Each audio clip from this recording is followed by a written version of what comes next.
Resuming debate, the Honourable Member for Hamilton West, Ancaster Dundas. Thank you, Mr. Speaker. I am honoured to rise in the House today to address Bill C-14.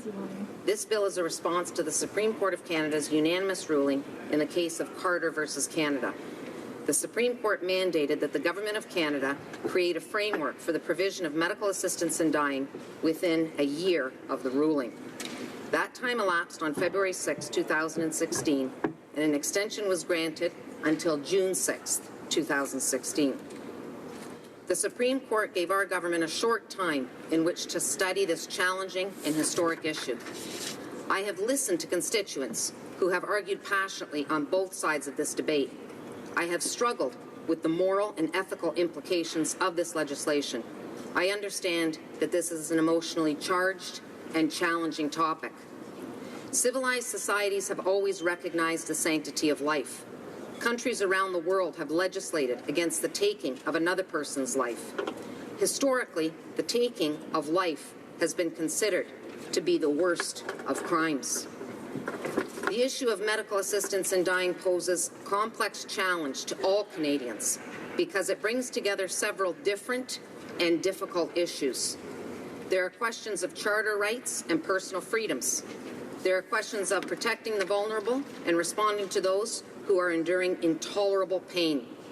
There are theological, moral, and ethical considerations. As well, this issue is an emotional one, fraught with the feelings of those who take strong positions on either side of the debate, and leavened by the feelings of those people who are experiencing such grievous suffering that they no longer wish to continue living. Another element is purely economic, whether it is the pressures of inheritance or financial instability or the overwhelming cost of health care during the end of life. While we do not like to cite these utilitarian perspectives, their existence cannot be denied. As well, this debate touches upon one's vision of a just society, whether one feels that ultimate justice involves complete choice, or whether one feels that justice is best served by sometimes limiting the avenues available to a person so as to keep open the possibility of a happier tomorrow, a more desirable future, one that can be looked forward to rather than dreaded. I feel that this legislation finds a balance between these two perspectives, allowing choice to those who wish to end their grievous suffering and are already far along the path to dying, and protecting those who may be vulnerable. Mr. Speaker, the ruling in Carter versus Canada was expressly limited to a competent adult person who clearly consents to the termination of their life. Furthermore, the Supreme Court of Canada did not find that there was a right to medical assistance in dying for minors or persons with psychiatric disorders. I was greatly relieved that these provisions were not included in this legislation. To ensure that the path to the end is as fair and secure as possible, it's imperative that we accompany any legislation for medical assistance with enhanced support for palliative care. All parliamentarians have stories to share with respect to their engagement with people. We have interactions that have a profound impact upon us and never leave us. On the campaign trail, I had the opportunity to visit a number of long-term care facilities. On one of these occasions, after each of the candidates gave speeches, there was an opportunity to mingle. I approached a man who handed me a piece of paper. It was a petition for more personal support workers. He had tears in his eyes as he asked me to sign the petition. I sat with him and he explained his situation. He was there caring for his wife, who was right beside him in a wheelchair. She had endured a serious stroke. This man was not advocating for his wife. He was there every waking hour to take care of her. He was advocating for others whom he witnessed daily who were not getting the care they needed. This was just not fair, not right, and clearly not just. Mr. Speaker, we have serious work to do in palliative care, which is connected to home care. Our government has pledged $3 billion to home care, and I'm strongly encouraged by the Health Minister's commitment to see that high-quality home care is accessible to all Canadians. I look forward to engaging my colleagues in these debates and fighting for greatly enhanced palliative care for Canadians. Mr. Speaker, I have spent the last 20 years working with youth as a chaplain in high schools in Hamilton and Ancaster, Ontario. During this time, I have walked with thousands of students as they've negotiated the difficult terrain of adolescence and early adulthood. Their struggles are real, and the burdens that they carry through family difficulty, personal struggles with identity, emotional pain, loneliness, rejection, or alienation are all real. Young people face a complex and often overwhelming world in their physical neighborhoods, in the relationships they inhabit, and in the virtual worlds in which they are thrown head first, and often not ready. One only has to look at the terrible cases of online bullying that have removed the joy from young people's lives and replaced it with sadness, depression, and in some cases, suicide. I believe in our youth. I have spent my life believing for them and in them, when sometimes they have stopped believing in themselves. I've made it my life's work. Amazingly, although we sometimes sombered into the darkest night and they feared that any light in their world might have been extinguished forever, together we found a glimmer, a flicker, that with love and inclusion and acceptance and safety grew into a flame and then a roaring fire, not only of hope, but of a desire to change the world, to bring healings to others who suffer and are rejected. Mr. Speaker, these same teenagers have now stepped up and become leaders with a conviction to change the world. If assisted dying had been available to them when they were in the depths of their depression, they may not be with us today. I am pleased that this legislation does not include mature minors, and I call for a renewed focus on creating a better, happier, more secure and stable world for our young people, online and in the physical world.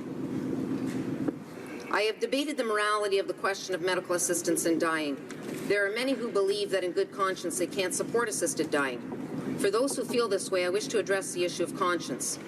People often equate conscience with values and beliefs. While conscience most certainly includes these, it also is much more complex. Conscience is at the very core of who we are as people. Conscience deals with reality. It appreciates the facts which are before us. The facts here are that the Supreme Court of Canada has ruled that medical assistance in dying is a charter right. We are not faced with the question if we allow medical assistance in dying. Rather, we are faced with the question of in what conditions we will allow medical assistance in dying. The bill before us is narrow in scope and, in my view, respects the Charter as interpreted in Carter versus Canada. Bill C-14 fulfills the legislative mandate delivered by the Supreme Court in a way that meets the Charter, but attempts to protect the vulnerable and the powerless. And although we can never fully protect the vulnerable, we can do our best, and this is what Bill C-14 does. Finally, I wish to affirm my support for respecting the personal values and beliefs of doctors and nurses and the mission statements upon which some institutions were created. As the Minister of Justice has said, and I quote, "To this end, as I have already mentioned, my colleague, the Minister of Health, will be working with her counterparts to bring forward a coordinated system for linking patients to willing providers." As is outlined in the government preamble to this bill, the Government of Canada has committed to developing non-legislative measures that will, quote, "respect the personal convictions of healthcare providers."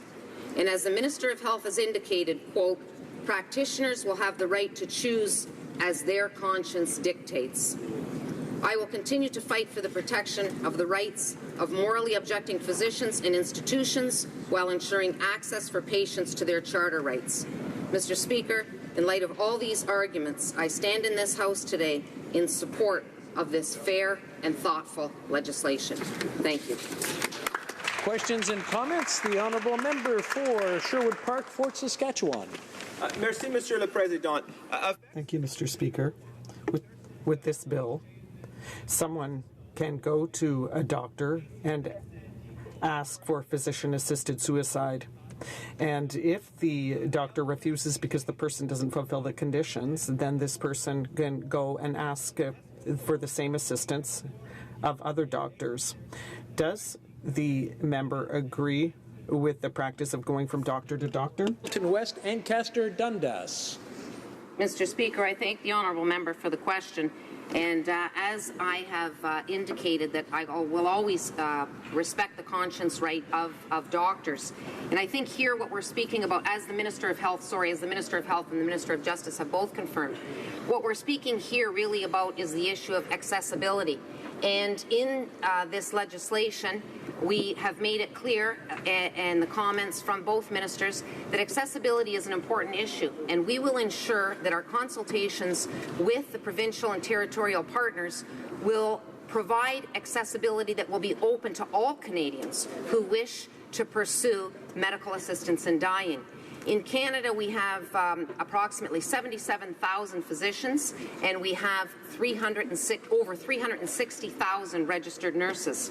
So for me, Mr. Speaker, it's not going to be a matter of having to go to physician to physician. I think with the brilliant work of our Minister of Health, accessibility will be available to people, and there's no question with respect to conscience rights it doesn't become an issue because of the accessibility point. Thank you, Mr. Speaker. Good answer. Questions et commentaires, l'honorable. Questions and comments? The Honourable Member for Sherbrooke. Thank you, Mr. Speaker, and I'd like to thank my colleague for her speech.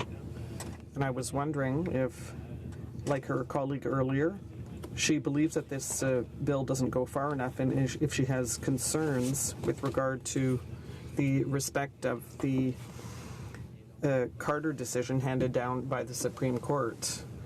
In her opinion, does this bill go far enough to respect the decision, or does she have similar concerns to her colleague regarding the scope of the bill, that it may not be broad enough, and that the bill may be too limited and may not be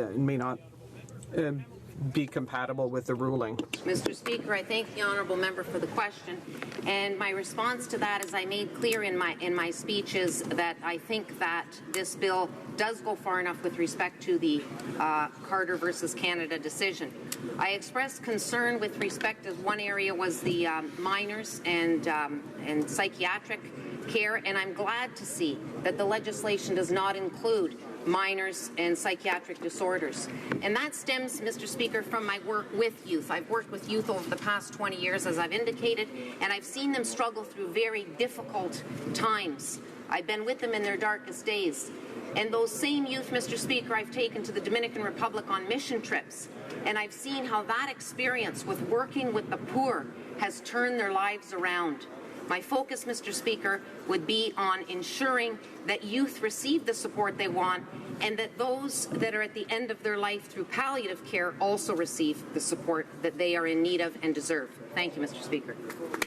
Questions et commentaires, l'honorable. Questions and comments? The Honourable Member for Mont-Royal, very briefly, please. And I want to congratulate my colleague from Hamilton West, Lancaster Dundas, on her excellent speech. I very much appreciated the conversations I've had with her on this subject, and I've appreciated what I've learned from her in her experience with working with teenagers. I'd like to ask the honourable member, with respect to conscience rights, there's been a lot of comments already from the other side that conscience rights should be included in this bill and that we should find a way to include that in the criminal code. What is her position on that?